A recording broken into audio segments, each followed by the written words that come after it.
being able to watch all that wildlife and watch the birds and everything else for them is a huge mental enrichment thing. We call it free cat TV.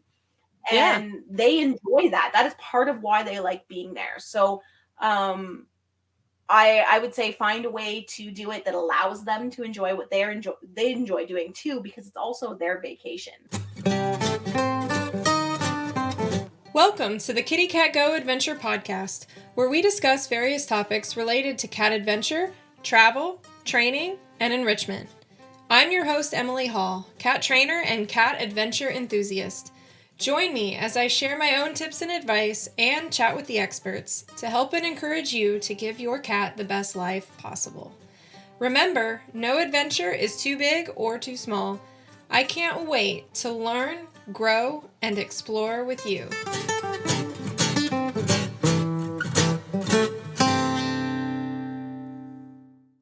Today, I am chatting with Britt Kascjak all about camping with cats, as well as adventuring with cats and dogs together, as that poses its own set of challenges. Britt works as a freelance writer in the pet space. She is a pet lover and a strong advocate for embracing a pet-friendly lifestyle, including her pets in almost every aspect of her life. This is where the inspiration for the Cast Pack came from, an opportunity for her to use her writing skills to encourage others to explore the world with their best furry friends. Her pack of animals includes her husband, 3 rescue dogs, and 2 rescue cats. Hey, Britt. Hi, everyone. So tell us a little bit about yourself and your pack of animals.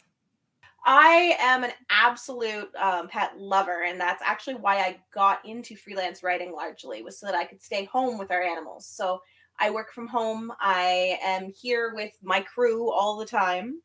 My crew are all rescue animals. It's another passion of mine. I started off as a foster and ended up falling in love with some of them and foster failing. So I have Daviana is my oldest pup. She is a 15-year-old Shepherd mix. And then Indiana is an 11-year-old Shepherd flat-coated retriever. And then our youngest of the 3 dogs is Lucifer. He's the newest addition to our house. He's a German Shepherd cattle dog, Bernese Mountain Dog. And we just got him a year ago, so he's still just a young pup. And then overseeing everyone and kind of running our family, because they really are the ones in charge, is Pippin, our 14-year-old Maine Coon mix. She's a long-haired tortie, but unlike most Maine Coons, she's tiny. So she obviously didn't get the Maine Coon size from that mix. And then there's Jinx, who is we call her the terrorist because she causes all the trouble in our house. She's a short-haired tortie, and she embodies the concept of tortitude. I was going to say, it sounds like your house is full of tortitude. Oh, is it ever? Well, so Pippin and Jinx, they both enjoy hiking, right? What kinds of adventures besides hiking and things do they enjoy? Yeah, so they're kind of on like the 2 ends of the adventure cat spectrum. So Pippin loves everything. Pippin loves camping. She loves hiking. She loves exploring, being out in her leash. And last year, I know you and I had talked about it, Emily.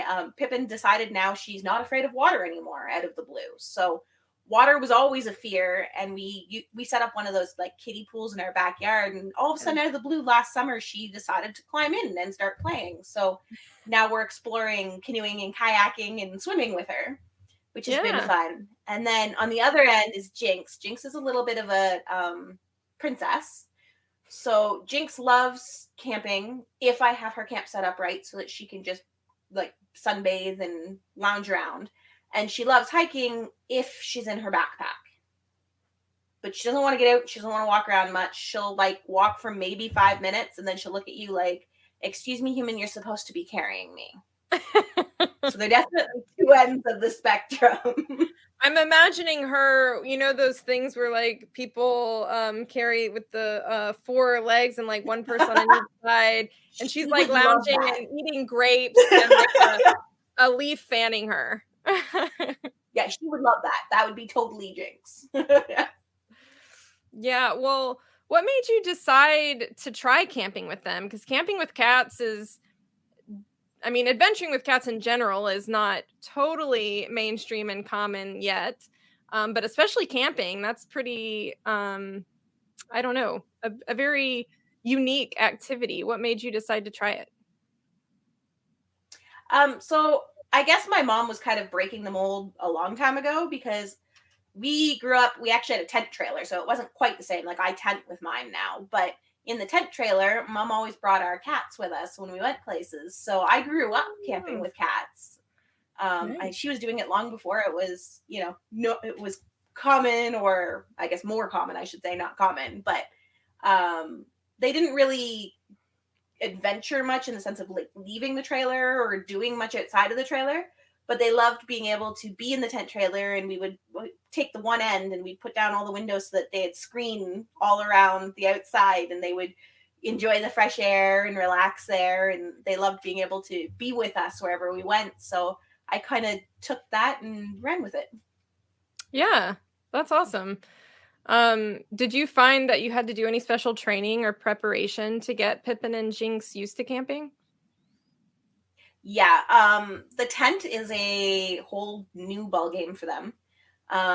When you put a cat into a tent, they now hear what's going on around them, they can see what's going on around them, and at the same time, they're in a structure that they could technically rip open if they wanted to. So there's an element of conditioning them to the tent and getting them used to being in it without wanting to climb the windows or scratch through the side or that kind of thing. So we started off just hanging out in the tent in the backyard. Like we did a lot of just in our backyard, spending the afternoon hanging out with them, and having, like, we would do a picnic lunch out there, or we would, just play for a little bit in the tent until they got used to the concept of the tent itself before going anywhere new where other new aspects were introduced. Mhm.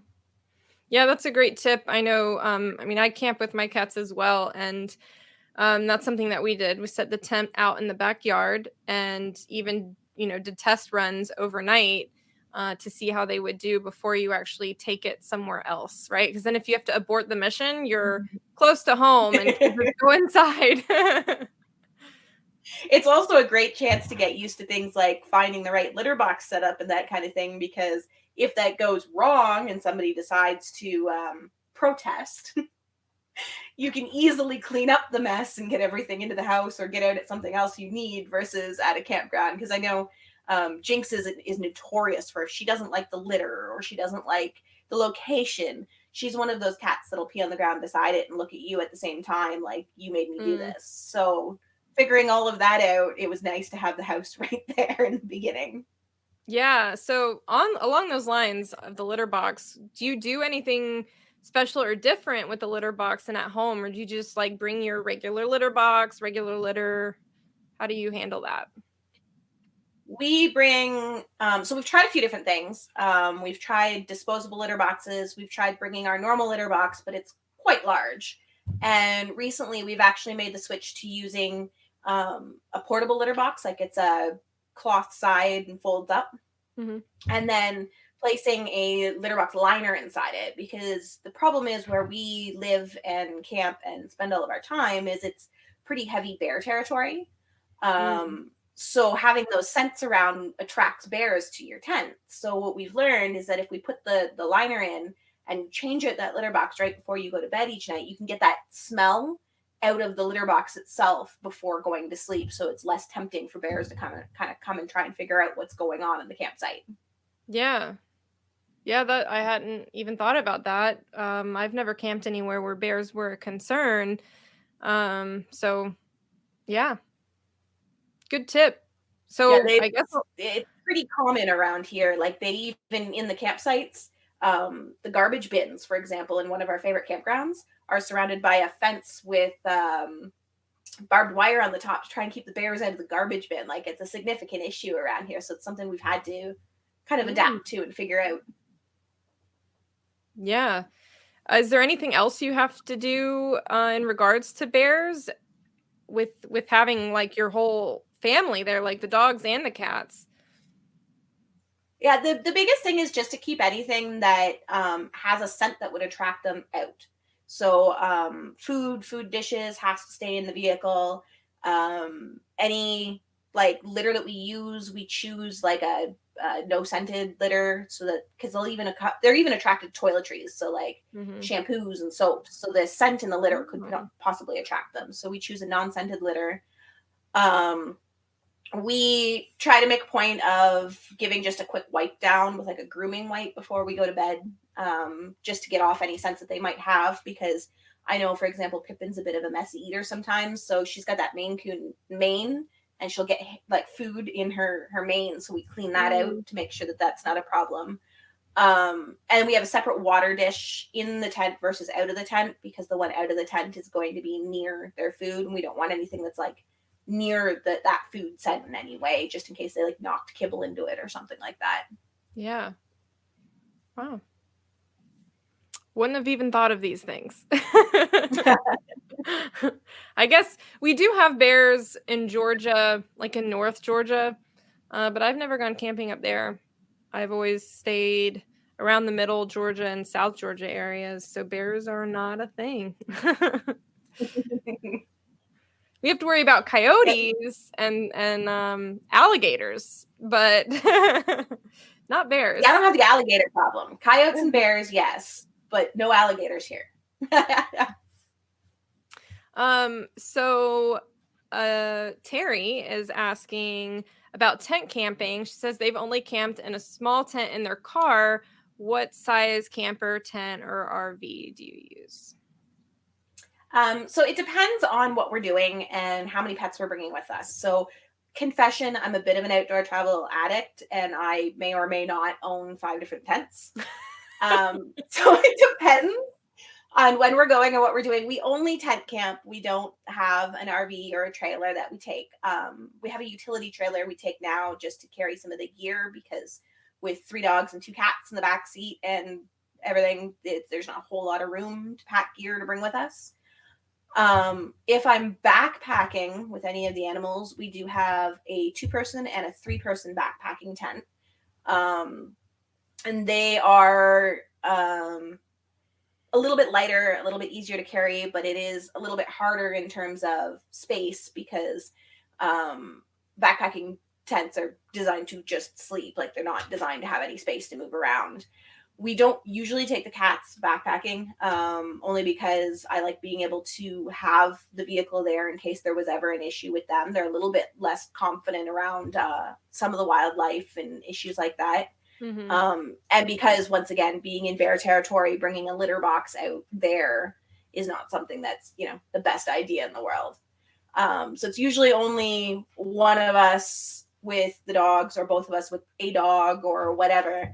I tend to like to take the dogs out backpacking more when it's like a one-on-one trip. I also have a hammock tent that I use specifically if I'm one-on-one camping with Lucifer. And it's just a basic hammock with a covering, like a rain covering, and a bug covering over top. And then it's got an underquilt in case it's colder weather. But he's the only one that sleeps in the hammock, so it's really only if I'm doing a one-on-one with him. And when we're car camping, we have 2 different tents. One is actually more of a shelter. We use a Kuma Bear Den gazebo. And we absolutely love that in terms of having a shelter or a space that the pets can wander around as well. And like, when we get a little bit further into what the whole campsite setup is, it plays a really integral role for us. But that's one of those quick setup dining shelter type deals with optional privacy walls that you can put up. And then when we're car camping, our sleeping quarters is a 6-person Coleman Sky Dome. And that's because by getting a 6-person, we have space for both of us, and to set up some space where the dogs have a dog bed, and the cats, we bring a separate playpen for them in the tent so that they have their space. And it just gives us more room to set everything up where they're not on top of us necessarily. Yeah, the tent that Bobby and I aren't nearly as fancy as you. We don't have a million tents. We just have one, and it is a 6-person tent, and it works really well. It leaves us enough room to set up 2 cots for ourselves, and then the other half has the litter box and some beds and all of our personal belongings and things, and it's very roomy, so everyone has plenty of space to be comfortable and move around in the tent. I've never tried camping Yeah. with the cats in anything smaller than that. We upgraded to the 6 person, I guess it was 3 years ago now, and I've never looked back for car camping because it just gives so much more room and space to just be comfortable, right? Mhm. Yeah. Yeah, and when you have pets, especially multiple pets, it's so important to have that space because I know for mine, depending on the campsite we're at, if it's a noisier campsite, Kylo especially doesn't really like to hang out too much like outside of the tent. He'll like to go hiking and go away from the campsite, but when we're at the campsite, he just wants to hang out in the tent and he's really comfortable in there. And so for him to have that space so he's not, super constricted is important. Yeah, definitely. And I mean, with us, we've got of our 3 dogs, 2 of them are large dogs, one's a medium sized dog. So that alone takes up a lot of space, right? Yeah. Yeah, exactly. The last time we camped, we had our dog and Kylo. And so we had to have a big dog bed for Django and then, the litter box and all these things. I'm like, man, they have more stuff than the humans. So true. Yes. Um, so in addition to the tents and that structure you were talking about, what other sort of gear do you have that's special that you need for when you're camping with your cats?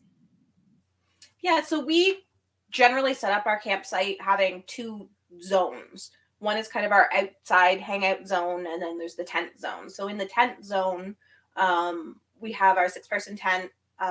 We have our cots for the 2 of us, and then we have kind of a different bedding setup for each of the animals because they all have their own preferences, right? So we have like a raised bed for Dav because she's a little bit older and likes to have that um, better support.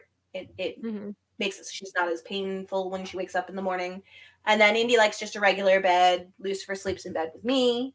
And then the cats, well, the biggest issue we have with the cats, which is kind of a lot of people assume I do this to try and keep them separated so we don't have like an argument or a fight, but the cats have a separate collapsible playpen that we put Mm. their box, their separate water, and their beds in. And it's actually not because of fights or disagreements or anything. It's because Pippin and Dav won't sleep. They will play all night long, up and over top of us and over top of everything. So if you plan on actually getting any sleep at camp, Pippin, the 14-year-old Maine Coon mix, and Dav, the 15-year-old German Shepherd mix, have to be separated. That's funny. It's a whole thing. We have learned from experience that letting them like run and play on their own is just not a good idea. Well, that So brings that's up an kind of interest. Sorry, go ahead. so say that's kind of what we do on the tent side. And then Yeah. on the other side, we actually use those wire exercise pens that you can get that have like the separate panels and you can attach them together. Yeah. And we set up the panels so that they tie to the door opening on each side of that structure, that bear den gazebo from Mhm. Kuma. We tie it and then extend out, and it creates this big enclosed area that the dogs can run free. And we have a separate one as well for the cats that we actually have a cover for it. So sometimes the cats are on the leash and just kind of running free with the dogs in there so that they can have their playtime. Because, like I said, they do all get along and like playing with each other. But if we Mhm. can't be there to supervise them because they don't obey the boundary the way the dogs do, like our dogs know any one of our dogs could get out if they wanted to. The exercise pens are only 36 inches tall, and having shepherd mixes, that's not going to stop them. But they've Yeah. been trained that that's their boundaries. The cats don't tend to listen to that the same if there's, birds and squirrels and chipmunks. So if we're ever not like holding their leash and supervising them in that moment kind of thing, or right there to make sure that they don't pull out of their harness, they go into their own little enclosed separate. And it's just one of the exercise pens in a circle with Mhm. a cover on it. Yeah. So is that the same pen that you said you put them in at night? No, it's actually a different one. It's a larger one. So it gives them more Oh. space to kind of play and have fun. It's actually it's set up for like a small dog to be able to stay in. Mhm. So it gives them plenty of room for the 2 of them to move around and hang out and enjoy themselves. Yeah, that's nice. That's nice. Sounds like a good little setup you guys have to accommodate everybody and all of their needs. Yeah, we only ever bring all 5 of them if we're car camping, so we can bring all that extra gear, and we figure if we have the opportunity, why not make sure that everybody's as comfortable as possible while we're there? Yeah. Yeah, for sure. The enclosure that the cats sleep in, is that also inside of your tent? Yes, it is. Yeah. Okay. It's one of those cloth collapsible playpens. Mhm. So it just gives us that little extra boundary to keep the two quiet. Yeah. And you wouldn't ever recommend somebody leaving their cats in like a separate enclosure from their tent overnight, right? No, no, no. I've seen people recommend that for dogs as well. I don't personally don't believe any pet should be left out. You don't know what's happening, and if you're not there to supervise it, that can be a really serious situation, especially with predators, whether it's coyotes, bears, alligators in your area. It leaves it out of your control where you can't keep your pet safe. So all 5 of our pets, if we bring all 5 of them, all 5 are in the tent. That's a very snuggly night. It is. It's great when we're camping in the shoulder, spring, fall, shoulder season because all of that body heat in there makes for quite the warm tent. It's a little less comfortable in the summer. We have to get the fans going. So, Yeah. Yeah, I imagine. Yeah. Well, kind of going back to what you were saying about why you have to put the cats in that playpen at night because Dav and Pippin will just play the whole night. So I know that's a common question that comes up a lot is my cat wants to play at night and won't let me sleep. They're scratching at the tent or just being really rambunctious at night. What would you recommend for someone whose cat is like that? yeah, so that's kind of Pippin. If she doesn't get enough exercise during the day, then she's rambunctious at night. So we have to play with her a little bit more during the day and wear her out a little bit more during the day. Whereas Jinx, like I said, she's quite happy sunbathing, and that's okay because she's a more chill, laid back, calm cat. So when we put her to bed at night, she just recognizes that that is bedtime. Mhm. Um, so with Pippin, we actually have to kind of like when you're dealing with an energetic dog, we have to exercise her. We have to make sure that she plays or hikes or does something to wear out that energy during the day. The other thing is that she's trained to recognize that that playpen is not a play space. Like we don't put toys in their playpen. They've been taught that when we go in the playpen, we sleep. Mhm. Yeah. That makes sense. Keep the play areas and the relaxation areas separate. Yeah, exactly. And that all started with the dogs too, is that we had to do that because if the dogs get playing in the tent, there's a good chance somebody's going through the wall of the tent. So Mm, we're very strict that this is our sleep space and that is the play space and the two are separate. And that's why we yeah. have those two zones kind of at the campsite. Yeah. Do you also clip all of their nails and stuff before to prevent any, like, damage to the tent? Oh, definitely.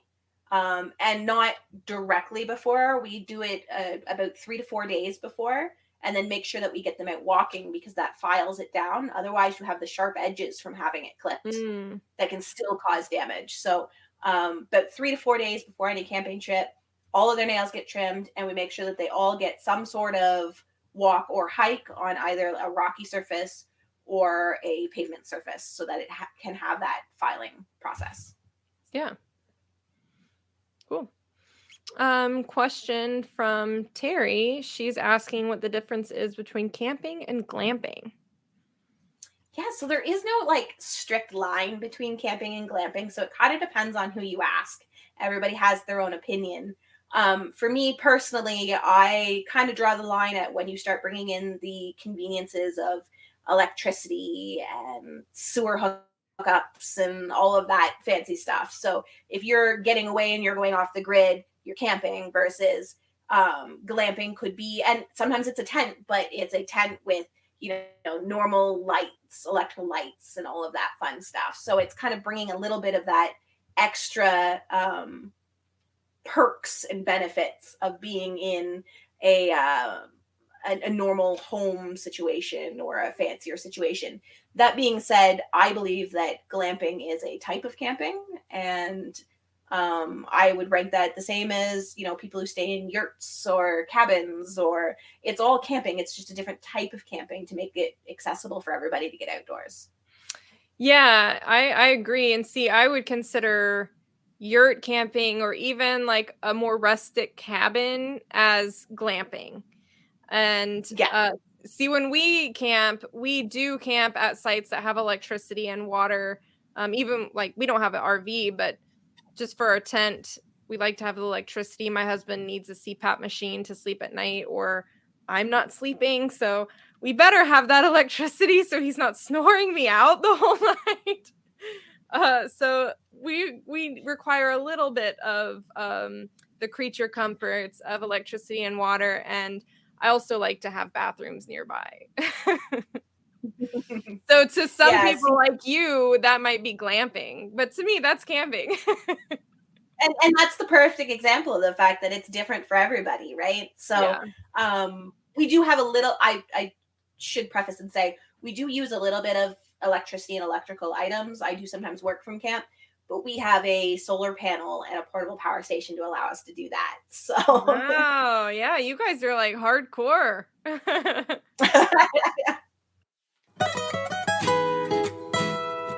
Hey, all you cat adventuring podcast listeners. I've got 3 numbers for you: 17, 70, and 1. 17, the number of cat-friendly adventure spots around your neighborhood to explore with your kitty. 70, that's just how many cat-friendly chains are out there just waiting for you and your cat to visit. Whether you're just out for the day and want to bring your best adventure buddy, or you and your cat are traveling and need a safe haven, these places have you both covered. 1. There's only one incredible and loving relationship like what you have with your cat. It's as unique as anything, and here at Kitty Cat Go, I believe it should be nurtured. Visit kittycatgo.com/guide and sign up today to get all those cat-friendly locations so you and your kitty can get up and go.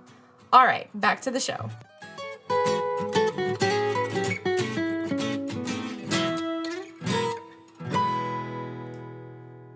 Terry has another great question about securing tent zippers. I cannot speak. Securing tent zippers while you're in for the night. Definitely. So personally, I have a small little locking carabiner, and what I do is I bring the zippers to the very top of the tent door, and I hook the carabiner through those zippers up there. But other things that I've seen people do, if you don't have that or that's not accessible, is to use luggage locks. I've seen people do, and I've seen zip ties, which is a really easy way to do it. That you can pick up a package of 100 of them at the dollar store. It costs next to nothing, and just make sure you secure that up before you go to bed. Yeah, I have used bread bag ties before too. Just the little like twisty bread bag ties. Yeah. So Yeah, so anything that'll hold it up there. Yeah. That's a good tip too about always making sure the zipper is at the top, so that way the animals can't weasel their way through and create a little opening in the zippers. Yeah, definitely. Especially with larger dogs now, because they can go a little bit further up. So we used to kind of put it on the side of the door until Dav realized she could reach it. So now we put them at the very top of the door to try and keep it up and out of everybody's reach. Yeah.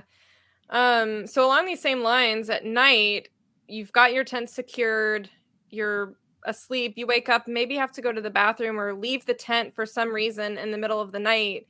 What do you do? What precautions do you take to make sure that none of the dogs or the cats get out with you when you're going out or coming back in? The benefit of the playpen for the cats, in addition to keeping Dav and Pippin separate, is that the cats can't get out. Yeah.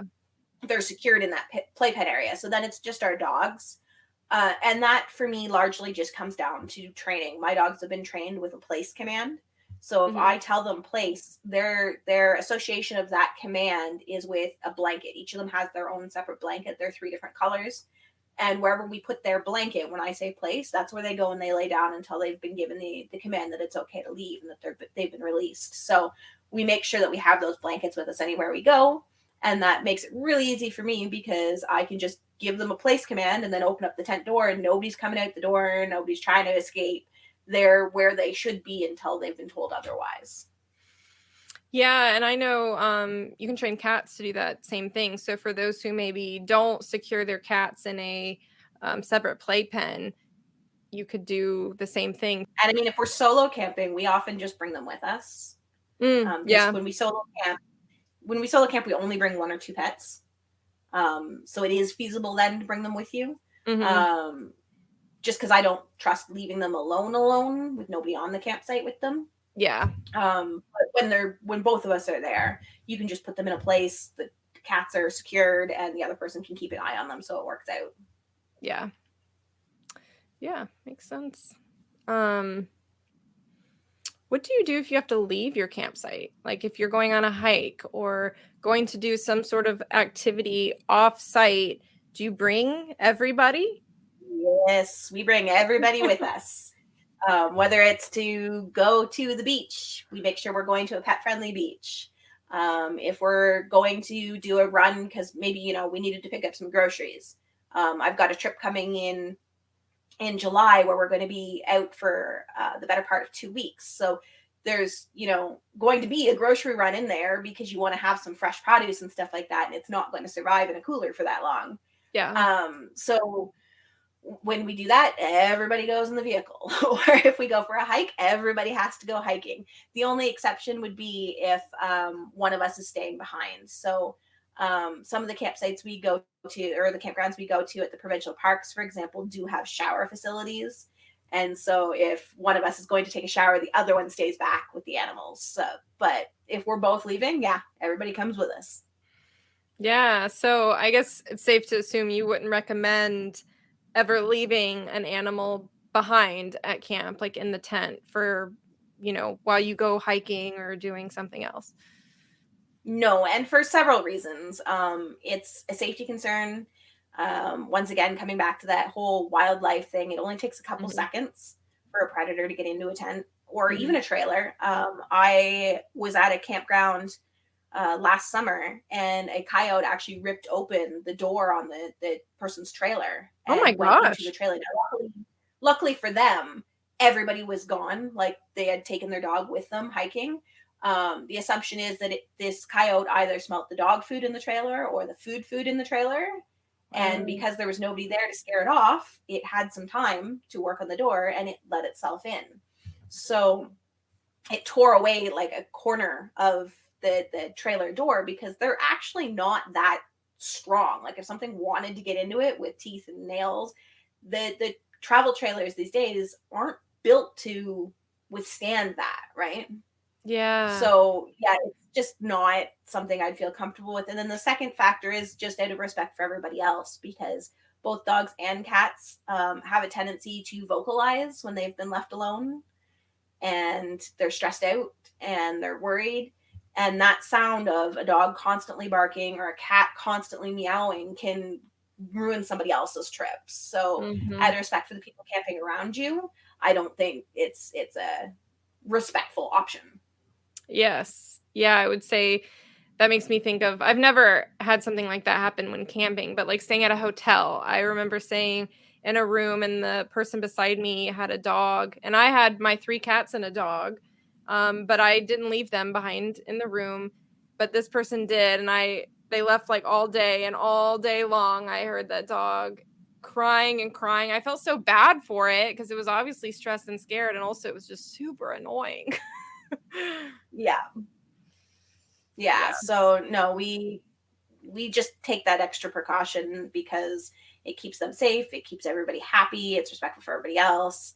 And a lot of the parks have significant hefty fines if you leave an animal behind at the campsite. So if nothing else deters people from doing it, getting slapped with that fine hurts. Yeah. Well, that's interesting. I don't know if our state and national parks have a rule like that or not. Maybe they do. I hope they do because that's a good rule. Yeah, and it can fall under a few different things. For us, even though all the rules and everything state you shouldn't leave your pet alone, There's no specific fine associated with just leaving your dog or cat at the campsite. But the way that the wardens kind of get around that is that there is a rule that there can be no excessive noise from an animal. So if that dog gets left behind and that dog's barking, guess what? That's excessive noise. Yeah. Yeah. Makes sense. People got to be respectful. Exactly. Before we move on to talking about the challenges and struggles of adventuring with dogs and cats together, do you have any final special camping hacks or tips? The biggest thing I will say is that they want to watch the wildlife. Cats love watching the birds and the squirrels and the chipmunks. And one thing that I've seen and been asked and talked to a lot with other people is that they talk about ways to kind of block that. Like, how do you stop your cat from seeing the birds so they don't go crazy? We don't. We specifically, the reason our outside setup for them is a wire dog exercise kennel is because it will keep them contained even if they're at the edge of it. And being able to watch all that wildlife and watch the birds and everything else for them is a huge mental enrichment thing. We call it free cat TV. And they enjoy that. That is part of why they like being there. So I would say find a way to do it that allows them to enjoy what they enjoy doing too, because it's also their vacation. And the only other thing I really want to say, and because people have pointed this out to me too, is that there is no right setup. Find the one that works for you. So those exercise panels work great for us. They may not work for somebody else's cat. So don't be afraid to think outside the box and try something a little bit different to figure out what's going to work for you and your cat. Yeah. Yeah, I really like the point about remembering that the trip is not just for you, it's also for the cats. And you're right, being able to see that wildlife. I mean, that's kind of one of the big reasons that we all take our cats out on adventures, right? Is for that extra enrichment and mental stimulation and getting to watch the free cat TV. And so, yeah, we should give them the opportunity to enjoy that. Exactly. Ours will sit there for hours watching it and they're happy and content. And why would I take that away from them? Right? Yeah. Yeah, for sure. So we've talked a lot about camping with both of your dogs and cats. You guys also hike and do other things with the dogs and cats together. And, I, as someone who adventures with usually just one cat at a time, or sometimes if my husband is with me, we might have the dog and a cat. That comes with kind of its own set of challenges and things. How do you navigate that? Do you have any special things that you do when you're hiking with the dog and a cat? For example, cats may want to go one direction and the dogs want to stay on the trail. How do you manage all of that? Yeah. So one of the things that we are very careful with the dogs is that all of our dogs are carefully trained to be, I don't want to say off leash because they are off leash trained, but that's not the purpose. They're trained to be hands free. That's the word I was looking for. So we use a system called the buddy system. And what it is it's a waist belt setup that I can actually have. I could have all three of the dogs on my waist with the buddy system. And it's a leash with a bungee portion of the leash. So that tells them that they're getting to the end of it without having like whiplash or anything like that. And then it clips to their collar. So when we go out, I very rarely have a hand on any of my dog's leashes. My dogs are trained to kind of stay near us. One of us will take one dog and Pippin, and the other one will take two dogs. And then we'll take turns carrying Jinx because Jinx, doesn't want to leave the backpack. But it allows us to kind of focus more on where the cat wants to go because the dogs usually don't care as long as they can sniff and be with us. Yeah. And in the event that we do see that, they are getting really interested about smells or something somewhere, it's really easy to pass that one dog off. So whoever has two dogs also has a third leash attached. And the way that the buddy system works is it has a little plastic like D-ring that you can hook your leash into also on your waist. So whoever has the two dogs has that third leash available just in case. So if Pippin's like really set that she's going into the bush somewhere to check out, a scent or something, and she really wants to go that way, we can kind of pass animals back and forth that way. Pippin's a little weird in that she thinks she's a dog. Pippin comes when she's called. She plays fetch.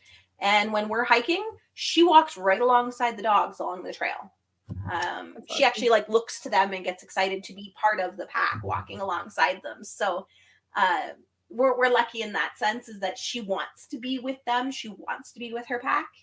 But she is still a cat, and she does still get distracted sometimes and want to go her way. So often I'll have either Lucifer and Pippin or Dav and Pippin, and that way I can kind of give Yano the third dog, and I can go do whatever Pippin wants to do.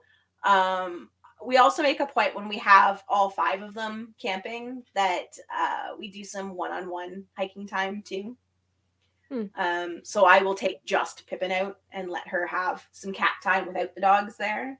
And we'll also take either one or all of the dogs. One person will take them and give them some dog time without having to worry about the cats. So we balance things that way a little bit too, with having both of us there and having that possibility. I know we recently did a trip where Pippin really wanted to just kind of have some Pippin time. So my husband took the dogs and went to the dog beach, and I took the cats with Jinx on my back and just went and let Pippin be Pippin and, hike a trail that she was interested in. And so there's a bit of a divide and conquer approach sometimes too.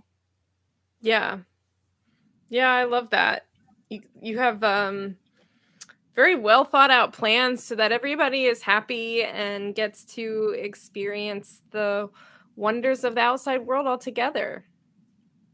I mean, Dav and Pippin have both been with us. Well, Pippin's been with us for 14 years, and Dav for 15 now. So we've kind of had a long time to make mistakes and realize what works and what doesn't work for us and figure that out. It was just me and them in the beginning before I even met my husband. So things have evolved and developed and grown, and kind of started to find our system and what works for us now.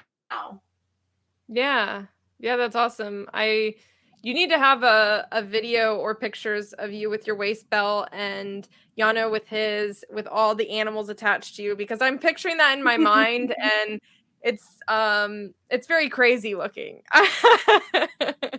It's definitely crazy looking. We get a lot of comments when people come across us on the trails, especially because they see that they are larger dogs. And so when they realize our hands aren't on them, it's always the assumption that our dogs are going to like rush people or take off and pull us down the trail. So yeah, we get a lot of comments and questions when we're out and about. Yeah. I have a waist belt too that I wear when I hike with the cats that I can hook their leash to or like clip their treat pouch to. And my husband makes fun of me. He calls it my superhero belt. I'm like, hey, it does what I need it to do. I don't care how I look. Well, that's just it, right? As long as it's functional and it works for what you want so that everybody can enjoy their time, who cares what it looks like? Yeah. Yeah. The mental image I have of you guys and all of these waist belts and like a million leashes coming off of them is pretty awesome. So I am definitely going to need a picture. I'll have to make sure to get one this summer when we're out and about. Yes.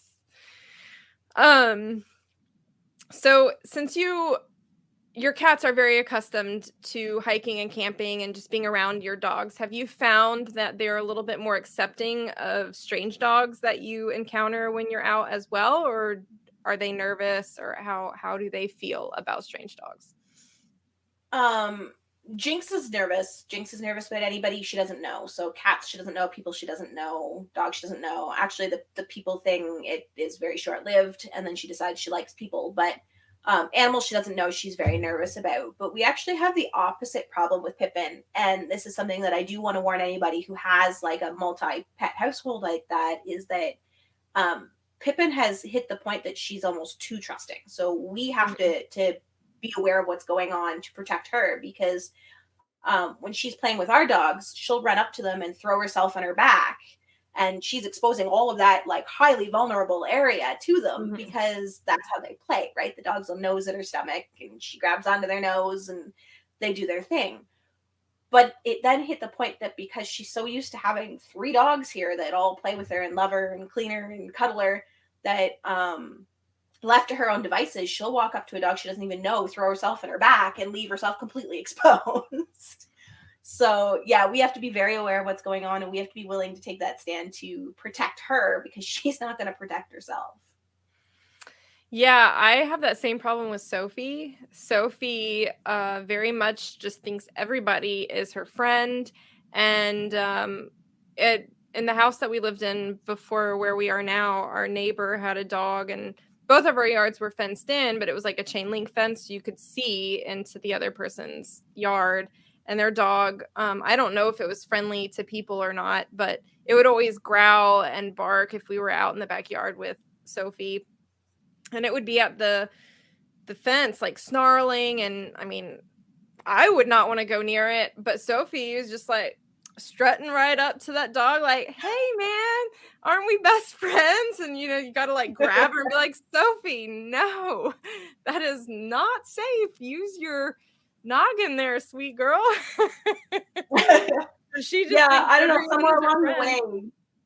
Somewhere along the way, Pippin lost all sense of personal safety and concern, because she just Yeah. enjoys. So Yeah. Yeah, it is it's not the most common thing. I mean, I feel like more commonly cats are nervous of other people, of other dogs. Like Kylo is that way. If we meet another person or dog on the trail, he clams up and wants to get in his backpack, and he usually won't come back out again. Like that's kind of the end of the adventure for him. So we always have to make sure we go places where the chances of running into someone are very slim. Whereas Sophie, she's all about all the people and all the dogs. And that, like, I mean, that can be a concern too, like you said. um mm, it may not be as common, but there are definitely cats where you have that opposite problem, where you've got to worry about protecting them because they are too outgoing. yeah, exactly. Too trusting. Yeah. um Terry is asking, how do you warn other hikers that are less respectful that you have cats hiking with you? Advocating for your pets isn't always easy, but you have to be willing to be vocal and speak up. One thing that helps is that Lucifer, our youngest dog, actually, when we rescued him, a little backstory to explain it. When we rescued him, he had some injuries. So he actually came to us at 4 months old with 2 broken wrists. And that resulted in some pain reactivity. And so he doesn't do well. He is afraid of strange people. So we started putting a sign on his leash. Like it like slides onto his leash and it says "Do not approach" in really big letters. Mm, So people will see that and they'll kind of avoid us because they don't trust him versus because they're respecting the cats. mm-hmm. Um, and the other thing is, and I am completely well aware that I have big dog privilege. So when you're out and about just with small dogs or with cats, people feel like they can approach and they feel safe to do so. When I'm out, I've got 3 German Shepherd mixes around me. I have big dog privilege. People assume that because they're Shepherd mixes that they're dangerous and will actually keep a distance because they're afraid my dogs are going to, I don't know, attack them or bite them, or I don't know, my dogs might lick them to death. But big dog privilege is a very real thing. Like that Yeah. mentality, especially because Dav looks like a purebred shepherd. Like she looks like this big, scary purebred shepherd. And even at 15, because she's in such good shape, she doesn't show her age. So she looks like this big, scary dog. Mm-hmm. So we've been lucky in that sense. But if I am going out with just the cats, I'm very vocal if I have to be. I have no problem telling people where to go and how to get there if that's what it comes down to. Advocating for my animals is concern number one, and if I offend you, then you probably asked for it. That's how I view it. I wish I had a little bit of your boldness, I guess is the word. Because I'm like, I mean, if I ask somebody to go away once politely and, give us space politely and they don't listen, then they've already shown me they don't respect me. There's no need for me to try and, dance around it and tap dance around their feelings. They've shown me how they feel, and I don't need to worry about that. Yeah, that's a good point. That's a good point.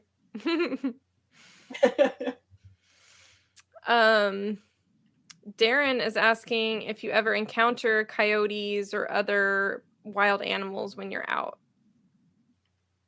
Yes. So we have a major coyote problem right now in here, actually around our house even. So I live in a literal cabin in the woods. I'm on 100 acres of woodland. There's nothing else around us except forest. We're in like a wooden old school cabin that's wood heated in the whole bit, right? You're glamping. You're glamping, Britt. Pretty much. I glamp permanently. And because we're surrounded by woodland and where we are we're in kind of what's called cottage country in Ontario, Canada.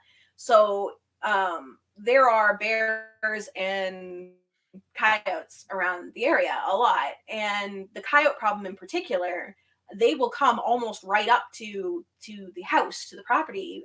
We're currently trying to deal with the fact that Lucifer thinks he can howl at them and call them into play. He doesn't seem to realize that that's not a good thing. So anytime that we're going out and about and exploring, even if it's just hiking our own property, we have to make sure we have some sort of deterrent with us, whether it's a noisemaker or pepper spray or something we can't call it pepper spray here because I'm Canadian and it's not legal to carry pepper spray, but we can carry bear spray, which is really just strong pepper spray. Yeah. So my favorite personally though is the noisemakers. There's a lot that you can purchase, or coyote bangers as some will call them, and they just make a really loud bang sound. We've conditioned all of our animals so that doesn't scare them. They know what it is and it's to protect them, and we just keep one of those with us anywhere we go. How do you condition your animals to accept something like that? You have to start at a distance. So like Yano would go out into the woods and set it off while I'm with one of the animals and I'm giving them praise and treats and making it no big deal. And then you just have to slowly work closer and closer and closer until they think nothing of it, because when they hear that noise, the only association they have is that, oh, that noise means mom's going to be giving me treats and praise. Mm-hmm. Yeah. High value treats. High value treats do a lot. Yes. What are the high value treats of choice at your house? Freeze-dried tuna treats have been the big thing lately. Right. We do a lot of freeze-dried treats just because they're great for hiking, right? But freeze-dried tuna in particular lately has been the big winner. Okay. All right. What about the squeezy treats? Oh, yes. The Caru brand ones have been the big thing lately in our house. We got a bunch of them when I was actually like chatting with the brand about things at one of the trade shows I went to, and ended up having to search them out and find them because after they had them, they didn't want any other squeezy treats. They wanted those ones. Yeah. Yeah. Well, cool. Britt, I have really enjoyed hearing about all of your adventures and how you keep your pack safe, but also make sure that they're having their best possible time and enjoying themselves right along with you. So thank you for sharing all of this information. Thank you for inviting me. I absolutely love talking about it and sharing information if that can help anybody else. So it was fun. If you want to find more of Britt and her pack online, you can find her in all of the social media places at the Cas Pack, and then her website, thecaspack.com. She writes really great, well-researched and thought out, informative articles on various topics about adventuring with both dogs and cats. So really great resource. And that's the Cas Pack with a K. K-A-S Pack. That's it for today, though. Thanks again, Britt. Are you enjoying the Kitty Cat Go Adventure podcast?